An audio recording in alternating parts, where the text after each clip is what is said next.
The Origin of the Son of Light, Part 2. Continued from The Origin of the Son of Light, Part 1.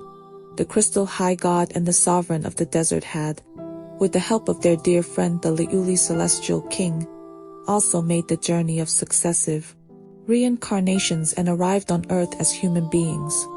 Once the Liuli Celestial King had fulfilled his mission of guiding them, he too incarnated as a mortal under the Creator's arrangement. Yet after all three had drunk the broth of forgetting, none of them remembered the others.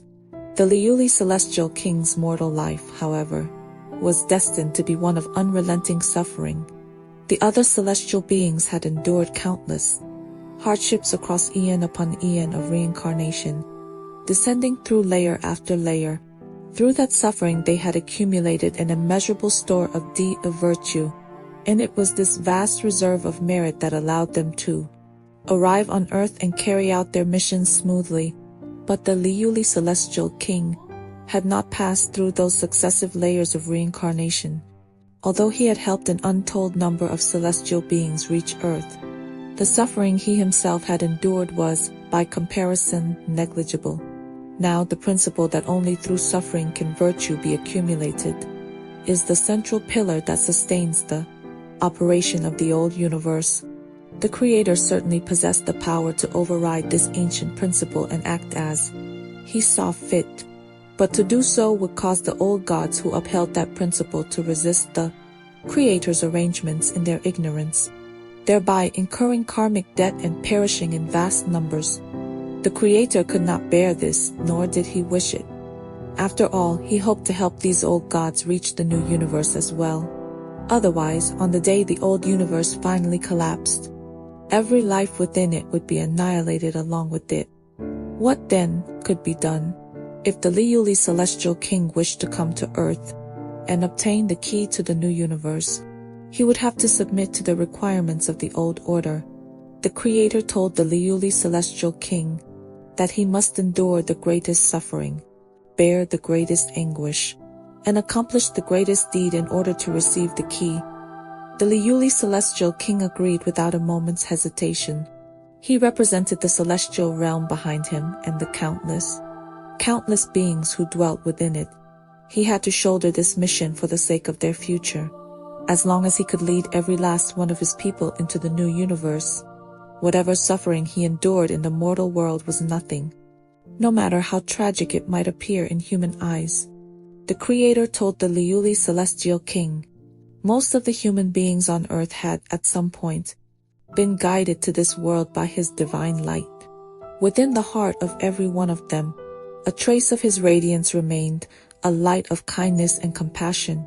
This meant that when the Liuli Celestial King suffered and died in the mortal world, that light in every heart would be awakened. This was the Creator's true intention and design, and the Liuli Celestial King's own fragile soul, battered and scarred by its mortal ordeal, would live on through the light he had left in the hearts of all people. Through it, he would obtain the key to the new universe and receive a wholly new life.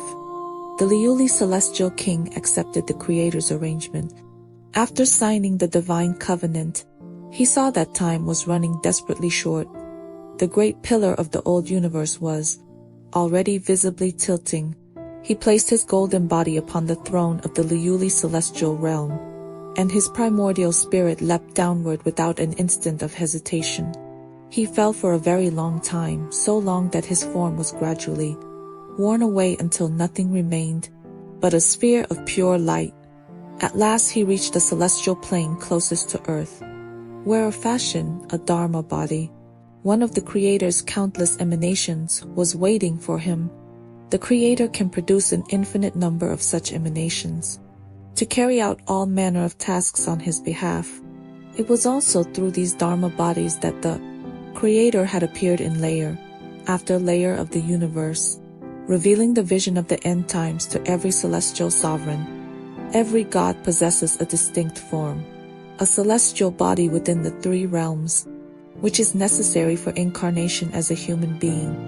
But the Liuli Celestial King's form had been ground away entirely, so the Creator needed to bestow upon him a new celestial body and appearance, before he could be reborn as a mortal.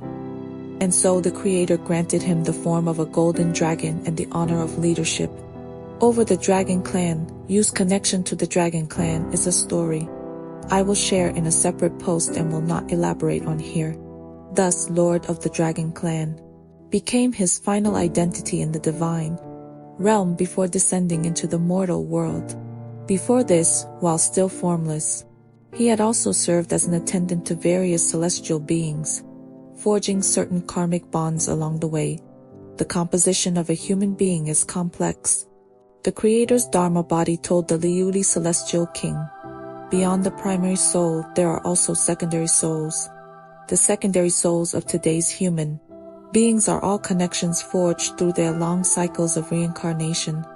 In other words, because the Liuli Celestial King had never formed such bonds with the beings of earth, he would have no secondary souls, and without them, there would be no way to arrange the suffering of his mortal life in accordance with the principles of the old universe. For his primary soul carried no karmic debt whatsoever. Yet in order to arrange the Liuli Celestial King's descent, the Creator had gone to extraordinary lengths, specifically rescuing a group of special beings from the underworld. These were gods who, across their cycles of reincarnation, had accumulated karmic debts, yet in whose hearts a single thread of goodness still remained.